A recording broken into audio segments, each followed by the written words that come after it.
Hello and welcome back to our channel. So today in this video we will be discussing about how to log in Wells Fargo Employee Account. So without wasting much of our time, let's get straight into our video.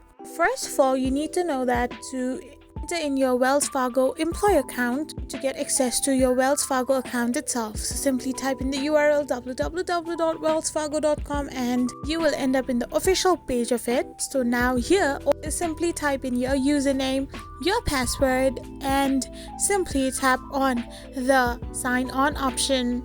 So once you have filled in all the necessary credentials and hit the sign on button, you can get access to your account and you can type in your username, your employee ID, and get access to any kind of employee benefits in your Wells Fargo account. However, if you have still not registered in your account, then you can simply tap on the enroll option, or you can also tap on forgot user ID, password if you have forgotten any of these credentials. I hope you found this video helpful, so don't forget to hit that subscribe button and do give us a thumbs up.